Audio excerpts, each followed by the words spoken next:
Israel के Lebanon पर ज़मीनी और फ़ज़ाई हमलों में मज़ीद 25 अफराद शहीद। सिहोनी फोर्सेस की लेबनान में अस्पतालों पर शदीद बमबारी। बरतानवी वज़ीर ख़ारजा की सेहत के मराकज़ पर इसराइली हमलों की मज़म्मत। कहा, इसराइल आलमी कानून की पासदारी को यकीनी बनाए। हिज़्बुल्लाह के मुजाहिदीन ने मुतअद्दिद मकामात पर इसराइली फ़ौज को पसपा होने पर मजबूर कर दिया। हिज़्बुल्लाह के मुमकिना सरबराह हाशिम सफ़ीउद्दीन का गुज़िश्ता जुमे से दीगर क़यादत से राब्ता मुनक़ता। अरब मीडिया का दावा। इसराइल के हाथों फ़लस्तीनियों की नस्लकुशी जारी। इसराइल की शिमाली गजा में रहायशी इमारत पर बमबारी। मुताबिक फ़लस्तीनी मलबे तले दब गए। इमदादी कार्रवाइयाँ जारी। गुज़िश्ता 24 घंटों में 25 फ़लस्तीनी शहीद, दर्जनों ज़ख्मी। गजा वजारत सेहत के मुताबिक शहदा की तादाद 41,825 हो गई, जबकि 96,210 ज़ख्मी हो गए।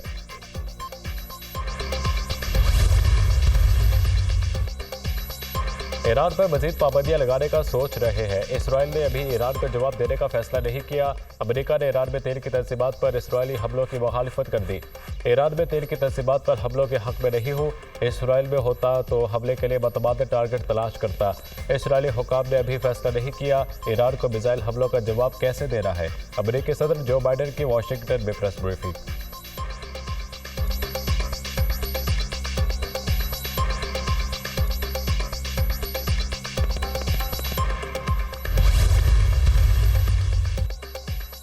इसराइल को ईरान की जौहरी तंसीबात पर हमला कर देना चाहिए। जो बाइडन की जानिब से ईरान पर हमलों की हिमायत न करना गलत है। हमें जिस बड़े खतरे का सामना है वो ईरान के जौहरी हथियार है। मिसाइल हमलों के जवाब में इसराइल को ईरान की जौहरी तंसीबात को निशाना बनाना चाहिए। डोनाल्ड ट्रंप का शुमाली कैरोलिना में खिताब।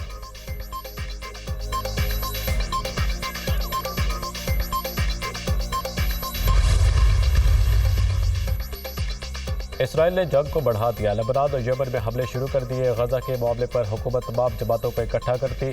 7 अक्टूबर यौम यकजहती फ़लस्तीन को भरपूर तरीके से मनाया जाएगा। लोगों से अपील है यौम यकजहती फ़लस्तीन में शामिल हो। गजा के शहदा के लिए सब लोग घरों से निकले। पूरी दुनिया को बता दें हम फ़लस्तीन के साथ हैं।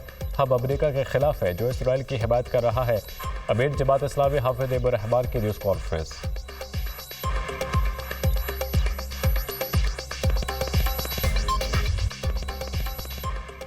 लाहौर के मुख्तलिफ इलाकों में बारिश। मौसम खुशगवार हो गया। मुरीद की और कामोकी में भी तेज़ हवाओं के साथ बारिश। जल थल एक हो गया। कसूर, वजीराबाद, गोजरा में भी बादल बरसे। अटक में बारिश और यालाबारी ने समा बांध दिया। इस्लामाबाद में तेज़ हवाओं के साथ मूसलाधार बारिश। शहर के बाज़ इलाकों में यालाबारी। रावलपिंडी में गरज चमक के साथ बारिश। फैज़ाबाद और मुल्हिका इलाकों में भी बादल बरसे। आज़ाद कश्मीर के बेशतर इलाकों में बारिश। मौसम खुशगवार हो गया।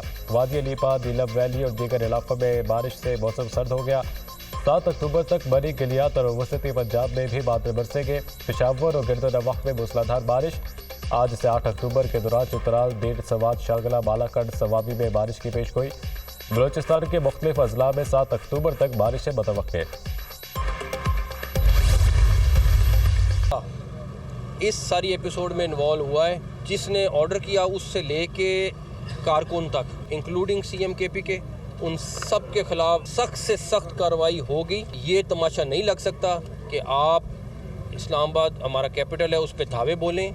टोटल 564 लोग हैं जो इस्लामाबाद पुलिस ने अरेस्ट किए हैं, जिसमें मैंने आपको बताया था 120 अफगानी हैं और 11 KPK के पुलिस वाले पकड़े गए हैं जो सिविल कपड़ों में थे। पिस्टल थी उनके पास से। आंसू गैस के शेल बरामद हुए हैं, मास्क बरामद हुए हैं, उनके पास से रबर बुलेट्स बरामद हुई हैं। जिसने भी इंस्ट्रक्शन दी है और इस तरह पुलिस को यूज़ किया है उसके खिलाफ हम सख्त कार्रवाई करेंगे। वज़ीर दाखिला का फसादियों के खिलाफ सख्त कानूनी कार्रवाई का ऐलान। वज़ीर आला KP समेत कोई भी फसाद में मुलविस हुआ कार्रवाई करेंगे। FIR दर्ज कर रहे हैं। ये तमाशा मजीद नहीं लग सकता। जिसने हुक्म दिया और जिसने धावा बोला सबके खिलाफ कार्रवाई होगी। इस्लामाबाद पर धावा बोला गया। वज़ीर आला KP लीड कर रहे थे। मुजाहिरीन की जानिब से पुलिस पर बराह रास्त फायरिंग की गई। मुजाहिरीन के पास लॉन्ग रेंज आंसू गैस थी। ये बाकायदा ट्रेंड और मुसल्लह जत्थे थे। इन लोगों की कोशिश थी लाशें गिने और सियासत चमकाए। हमने इंतहाई तहम्मुल का मुजाहिरा किया। मुजाहिरीन का मकसद डी चौक में जमा होकर SCO कॉन्फ्रेंस तक धरना देना था। इन लोगों की ख्वाहिश थी जो वफूद आ रहे हैं वो ना आए। मुसल्लह जत्थों में तरबियत याफ्ता दहशतगर्द भी शामिल थे। एहतजाज करने वाले 564 अफराद को गिरफ्तार किया गया, जिनमें 120 अफगान बाशिंदे हैं। एहतजाज में शामिल KP पुलिस के सादा कपड़ों में मलबूस 11 अहलकार गिरफ्तार किए। वज़ीर दाखिला मोहसिन नकवी की मीडिया से गुफ्तगू।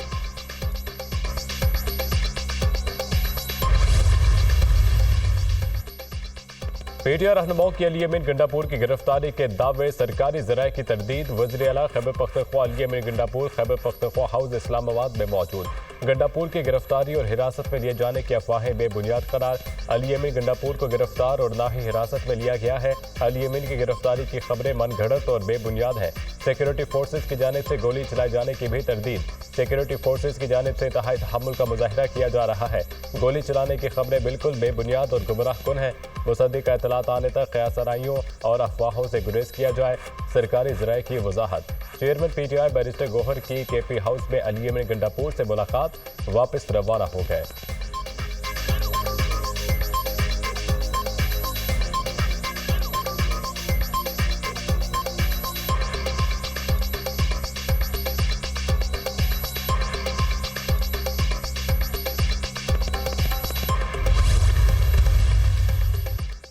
तहरीक इंसाफ मुल्क के खिलाफ बगावत कर रही है। एक सूबे का वज़ीर आला दूसरे सूबे पर हमलावर है। इन्हें हिसाब देना होगा, उल्टा लटका कर हिसाब लेंगे। वज़ीर दिफा की वार्निंग, इनको लाशें चाहिए। हमारी कोशिश है किसी की मौत ना हो। लाशें गिराने और खून रेजी में इनको अपनी कामयाबी नजर आ रही है।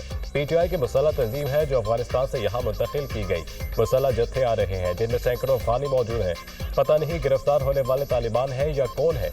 ये जयशंकर को अपना वाली वारिस समझ रहे हैं।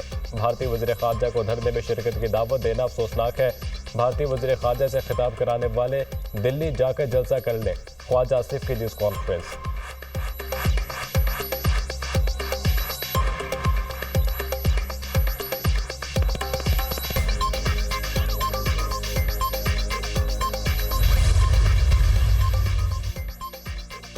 पिछली बार भी अली अमीन गंडापुर का सॉफ्टवेयर अपडेट हुआ था। अली अमीन को विकेट के दोनों तरफ खेलना पड़ता है। वज़ीर आला अपने काफिले को छोड़कर इस्लामाबाद पहुंच गए। हमारे वज़ीर आला साहब हर दफा ही गायब हो जाते हैं।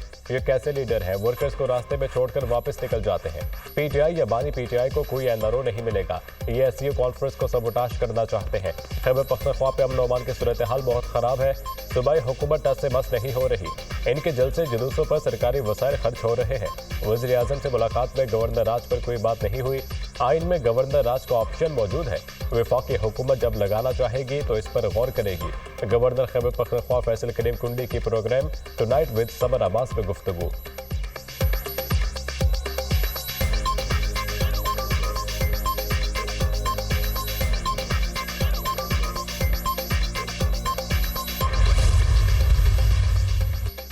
तहरीक इंसाफ सियासी जमात है, ना थी और ना हो सकती है। हमेशा से जो बात कहती रही हूँ आज दुनिया के सामने आ गई। ये एक दहशतगर्द जमात है जो बार बार अपने ही मुल्क पर हमलावर होती है। रियासत को इनके साथ वही सलूक करना चाहिए जो दहशतगर्दों के साथ किया जाता है, वरना बहुत देर हो जाएगी। तहरीक इंसाफ के भेस में तहरीक इंतशार का वाहिद मकसद मुल्क में आग लगाना है। ये किसी रियायत या नरमी के मुस्तहिक नहीं। पीटीआई के लश्कर में फ्रंट लाइन्स में तरबियत याफ्ता दहशतगर्द शामिल है। पुलिस और रियासत पर हमलावर होने के लिए इस्तेमाल किया गया है। कौन सा मुल्क ये बर्दाश्त करता है? वज़ीर आला पंजाब मरियम नवाज।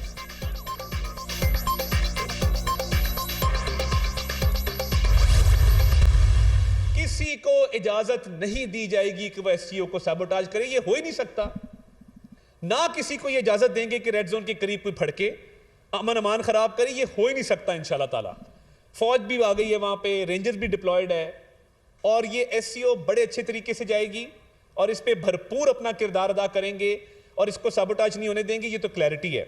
अब ये क्यों किए जा रहे हैं धरने या ये मार्चेस क्यों किए जा रहे हैं? क्योंकि कभी भी इनको पाकिस्तान की तरक्की काबिल कबूल नहीं थी, ना है। एहतजाज एनआरओ लेने की कोशिश है। ये चाहते हैं इनको लीडर को छोड़ दें। भारतीय वज़ीर ख़ारजा को एहतजाज में शिरकत की दावत देना सवालिया निशान है। किसी को एससीओ सबोटाश करने की इजाज़त नहीं देंगे। रेड जोन के करीब किसी को आने की इजाज़त नहीं। पाकिस्तान के हालात बेहतर हो रहे हैं तो इनको नींद नहीं आ रही। पीटीआई को पाकिस्तान की तरक्की हजम नहीं हो रही।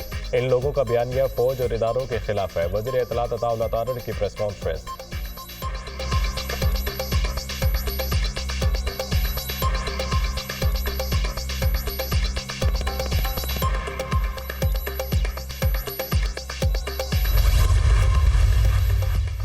जिस तरीके से शेलिंग की गई ये गैर जमहूरी है। डी चौक ऐसी मकदम जगह नहीं जहां कोई कदम नहीं रख सकता। हम सिर्फ आज़ाद अदलिया के लिए निकले हैं। हमारा एक दिन का एहतजाज था, धरना नहीं था। भारतीय वज़ीर ख़ारजा जयशंकर का पीटीआई जद्दोजहद से कोई ताल्लुक नहीं। जयशंकर समेत किसी गैर मुल्की को इजाज़त नहीं वो हमारे मामलात पर तबसरा करे या शिरकत करे। बैरिस्टर सैफ के बयान को सैको सबाक से हट कर लिया गया। चेयरमैन पीटीआई बैरिस्टर गौहर की वजाहत।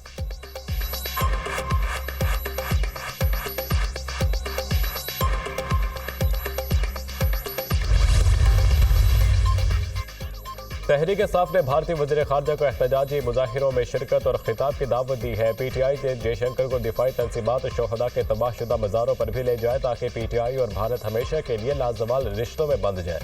एससीओ में भारतीय वज़ीर ख़ारजा की शिरकत का ऐलान दोनों मुल्कों के बाहमी ताल्लुकात के लिए अहम है। सरबराह ख़ारजा अमूर कमेटी सेनेटर इरफान सिद्दीकी का एक्स पर बयान। एहतजाज और अफरा तफरी फैलाने का मकसद एससीओ के एजेंडे में खलल डालना है।